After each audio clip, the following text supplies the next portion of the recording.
Dari dahulu kala hingga sekarang ini ada ribuan variasi dan denominasi agama yang dipraktekkan di seluruh dunia.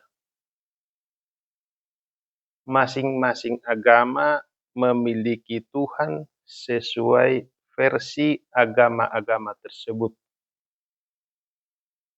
Tuhannya agama A beda dengan Tuhannya agama B. Dengan realita yang demikian ini, apa bedanya dengan yang disebut zaman jahiliyah di masa silam? Zaman jahiliyah artinya zaman terjadi semarak beragama menyembah berhala atau dewa-dewi. Ada juga yang menyebut Baal. Pada zaman jahiliyah masa silam, tidak ada perang antar agama. Karena masing-masing agama memiliki dewa atau dewi sendiri, dan tujuan mereka beribadah hanya untuk mendapat pertolongan dan berkat dari dewa atau dewi yang mereka imani. Dengan kata lain, kiblat arah hati mereka lurus ke arah luar bumi, tidak menyamping ke kiri, ke kanan, atau ke belakang. Sumber yang mereka harap hanya dewa atau dewi yang mereka imani saja, bukan seperti pemuka-pemuka agama sekarang ini. Kiblat hati ke arah luar bumi, tapi sumber yang diharap adalah jamaah. Itulah mengapa terjadi perang perebutan jemaah. Semakin jemaah banyak, semakin kayalah si pemuka agama. Maka jangan heran kalau akhir-akhir ini bisnis agama sangat menggiurkan. Itulah mengapa terjadi persaingan sengit atas nama agama. Bukan saja antar agama, tapi juga internal agama. Bahkan sesama warga satu rumah ibadah terjadi rebutan posisi dan materi. Segi hati, orang zaman jahiliyah dulu jauh lebih bersih dibanding zaman jahiliyah sekarang ini. Salahnya orang-orang zaman dulu hanya di titik salah arah dan salah tuju. Mereka tidak tahu siapa sang pemberi dan sang penolong yang sesungguhnya, yaitu keluarga utama mahaleluhur. Mereka mengira sang penolong adalah dewa atau dewi yang adanya jauh di luar bumi. Untuk itulah mereka beribadah mempersembahkan sesajen yang sama artinya dengan durhaka dalam ketidaktahuan. Mahaleluhur sangat iba menyaksikan kedurhakaan dalam ketidaktahuan darah daging turunannya tersebut. Namun, ada hal yang mustahil dilakukan mahaleluhur, yaitu bersuara lisan. Untuk itulah diadakan peristiwa kenabian, yaitu mahaleluhur menumpang raga pada diri seseorang yang disebut nabi. Namun, semua nabi dan pasangan utama nabi yang pernah ada selama ini masih saja selalu gagal mengenal mahaleluhur, gagal menyikapinya, dan salah membahasakan peristiwa kenabian mereka. Akibatnya, praktek hidup beribadah menyembah berhala belum pernah berakhir Baru inilah waktunya zaman beragama atau zaman beribadah menyembah berhala memasuki masa akhir yang disebut akhir zaman tiba. Sayalah yang diberi amanah sebagai hakim adil akhir zaman tersebut.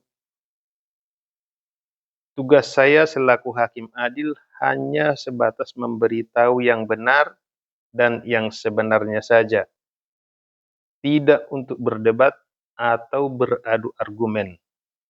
Hanya boleh menjawab jika ada yang bertanya.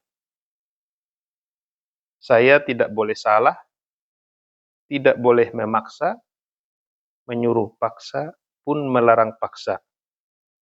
Semua orang hanya diberi waktu untuk memilih, percaya lanjut menerima, atau sebaliknya. Menerima berarti mengakui Sang Tuan Bumi yang sesungguhnya. Menolak berarti sebaliknya.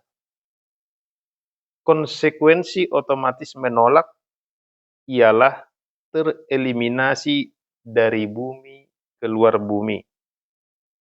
Bagi yang menerima akan abadi hidup sejahtera di bumi.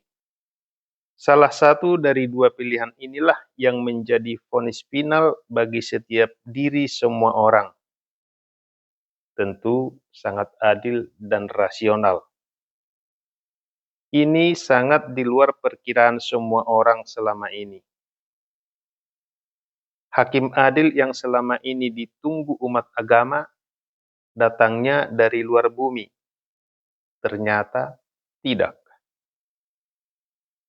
Masa mengadili dunia ini pun tidak butuh waktu lama dan caranya sangat sederhana, mudah, menyeluruh, adil, dan sang hakim bersih dari salah vonis.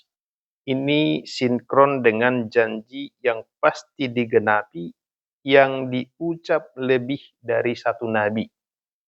Carilah dahulu kerajaan Allah dan kebenarannya, maka semua akan ditambahkan kepadamu. Demikian tertulis dalam Alkitab yang diucap oleh Yesus. Dahulukan perkara Allah, maka dengan sendirinya dunia jadi milikmu. Demikian tertulis dalam hadis yang diucap oleh Nabi Muhammad.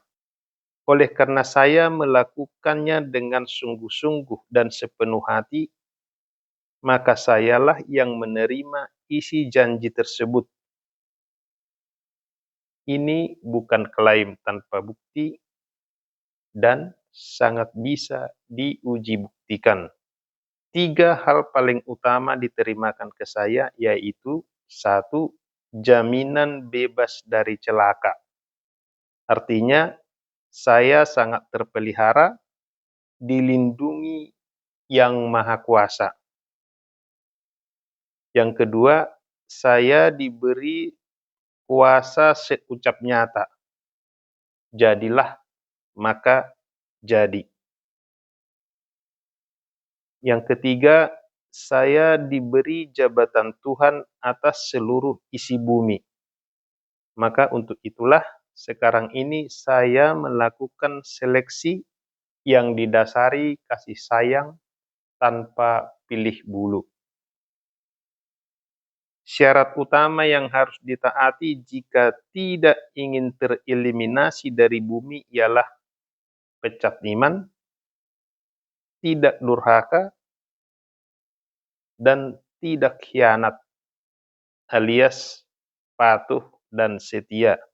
Sebab yang harus terjadi di masa surgawi nanti ialah pemimpin setia adil yang dipimpin setia patuh. Dengan demikian, terpastikan damai, sejahtera, penuh berkat.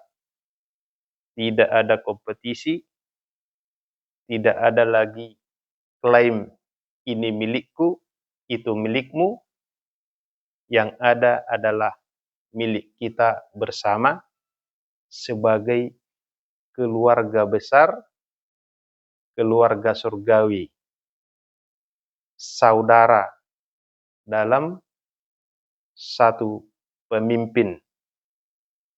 Tugas pemimpin hanya sebatas memastikan terjadi keadilan, memastikan tidak terjadi penyimpangan, dan nantinya akan terkondisi bumi menyediakan lebih dari yang dibutuhkan. Artinya terjadi kelimpahan. Semua yang dibutuhkan, bahkan lebih dari yang dibutuhkan, akan tersedia oleh alam sendiri. Manusia hanya jadi penikmat. Dan durasi waktunya tidak terbatas, alias abadi selamanya. Jadi yang terjadi selama ini, umat manusia atau umat beriman mencari atau mengejar surga justru dengan cara berpaling meninggalkan surga, yaitu bumi ini sendiri. Bumi inilah surga yang sesungguhnya. Hanya saja selama ini duniawi, artinya bercampur, bahkan dominan yang kotor, karena sifat durhaka, berbuah dosa, berujung maut, yaitu tereliminasi dari kehidupan di bumi, yang biasa dikenal dengan meninggalkan dunia. Itulah yang terjadi selama ini, dan itulah yang segera akan diakhiri, yaitu menjadi dari duniawi menjadi surgawi, dari bercampur kotor hanya menjadi bersih. Manusia mengenal Tuhan, Tuhan mencintai manusia. Pilihan Anda sekali lagi cuma dua, yaitu menolak atau sebaliknya, mengakui Sang Tuan Bumi yang sesungguhnya, sangat rasional dan wajar, bahwa yang tidak mengakui tentu tidak mungkin, atau yang tidak mengakui tentu sangat wajar jika kehilangan hak atas yang dimiliki Sang Tuan Bumi tersebut. Sekali lagi, itu adalah sangat wajar dan rasional. Bagaimana mungkin seseorang menikmati sesuatu tapi ia durhaka dan tidak mengakui Sang Tuan pemilik yang dinikmatinya tersebut.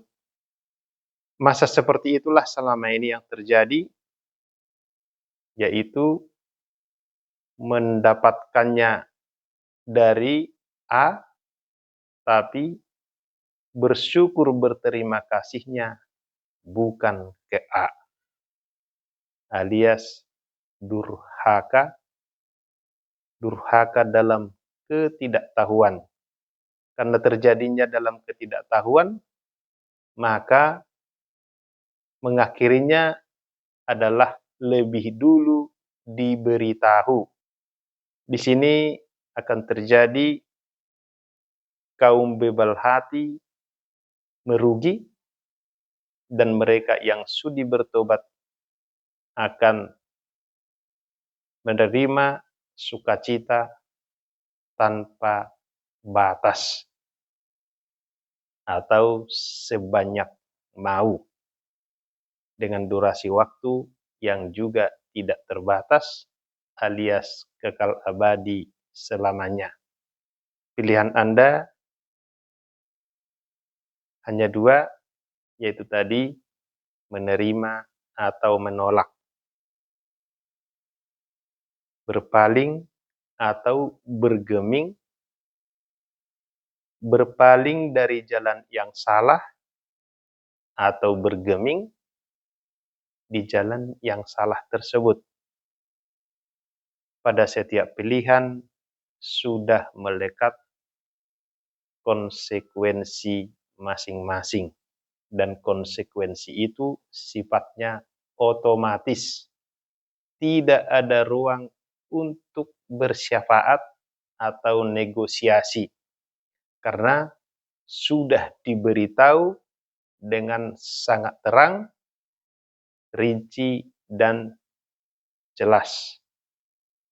Sangat terang, rinci, dan detail. Untuk lebih mendapatkan yang lebih detail lagi, selama waktu masih tersedia, ikuti terus sajian-sajian selanjutnya. Kami sengaja menyajikannya secara bertahap agar ada waktu bagi Anda semua untuk menimbang, memilih, dan memutuskan. Putusan akhir ada pada diri Anda masing-masing, karena Andalah yang akan menerima atau menanggung konsekuensi atau ganjaran dari putusan Anda tersebut. Cukup adil, bukan? Untuk edisi kali ini, sekian dulu.